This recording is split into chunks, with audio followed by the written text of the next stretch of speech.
You've heard it said that art imitates life. But join me as we explore whether the opposite is true. My name is Gary W. Moore, and this is Positively Speaking.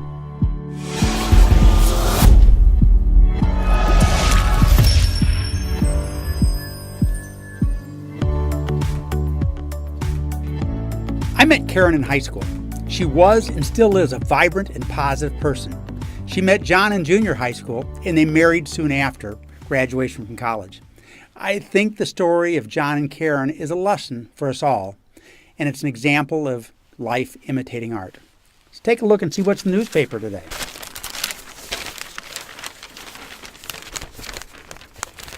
Here we go. Art imitates life. Life imitates art. In my book, The Final Service, Art Imitates Life. It's inspired by the story of Sandy, a 40-year-old school teacher with a rocky and estranged relationship with her World War II-era father named Tom.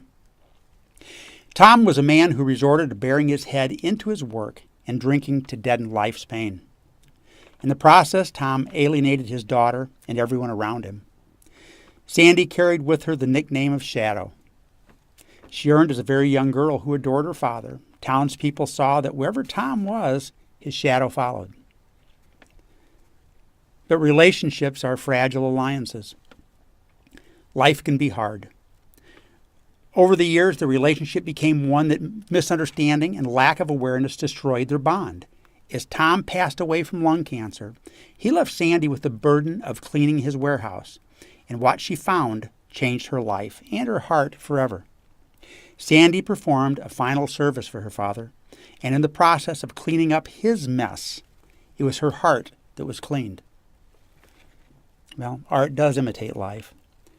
When I heard of these events in a small-town schoolteacher's life, I was moved to write The Final Service. The book was inspired by true events. And life imitates art. Arlene and I have a dear friend named Karen, who lost her husband and high school sweetheart. They met almost 50 years ago in junior high. Jon very recently died from cancer. He was only 64. Around midnight, he sat up in bed as though he was leaving, laid back down and took his last breath. It's a story with a fairy tale beginning and a touching, heart-wrenching end. Jon died way too young, with his daughter and his high school sweetheart at his side. It would be a beautiful ending if that were the whole story, but as Paul Harvey would say, and here's the rest of the story. Karen and Jon have been divorced for 20 years. I guess there is no such thing as a good divorce, and like most, it was painful and at times mean-spirited.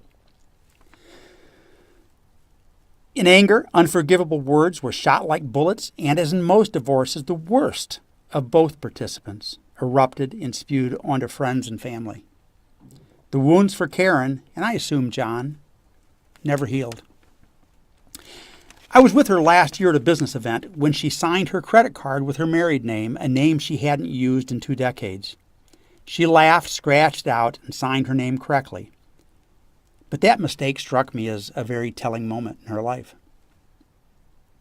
When Jon was diagnosed with cancer, Karen was moved by her heart to provide any services that she could in support of her 2 children and their father. I spoke with Karen this morning and could feel her heart break. The time she spent with her ex-husband, father of her children, and former best friend, I believe provided a healing for her and hopefully Jon.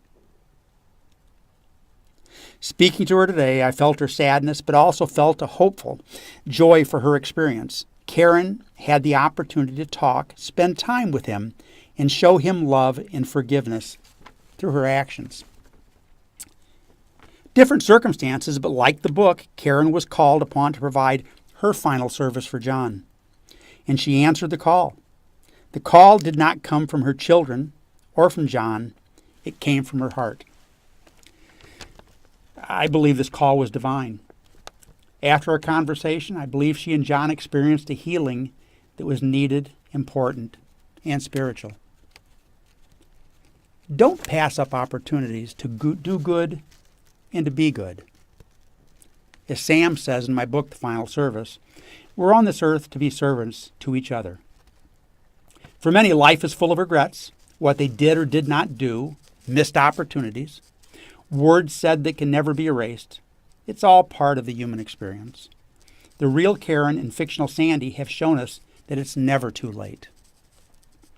The past has passed. Don't let previous pain keep you from forgiveness and joy, now and in your future.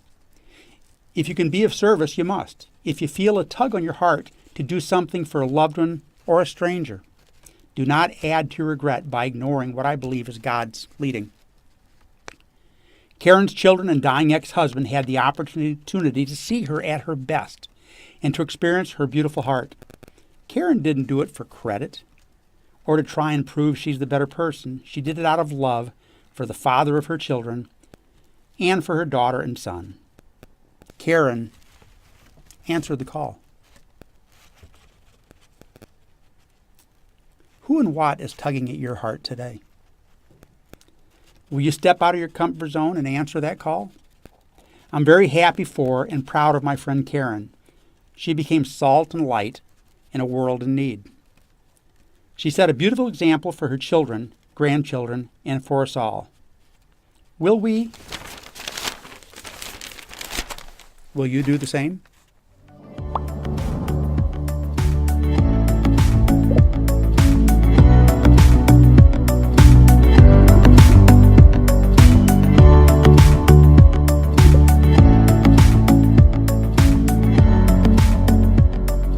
Would you like to see the positive, uplifting, encouraging, motivational messages that are found in Positively Speaking weekly in your newspaper?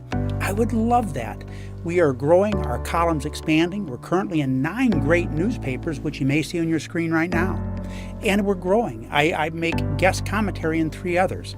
But our goal is to have this encouraging message in 200 newspapers by the end of 2019. And to do that, I need your help. Pick up the phone and call your managing editor and tell them that you'd like to see the messages, the positive, uplifting, encouraging, motivational messages of Positively Speaking in your newspaper. Pew Research says that people are looking for, demanding positive news and positive columns. And this is exactly what we provide at Positive Speaking. You can help me by making that phone call. Also, my book, The Final Service, that we spoke about, is available, Amazon or at my website. I hope you'll take a look. And so let me just end by thanking you for joining me today for another episode of Positively Speaking. Please subscribe to this channel. It's free. And please tell others. And until next time, remember, when your half of the world is immersed in darkness, the other half of the world is bathed in beautiful sunlight. Life is ever changing, and the darkness never stays. God bless, and thank you for joining me here for Positively Speaking.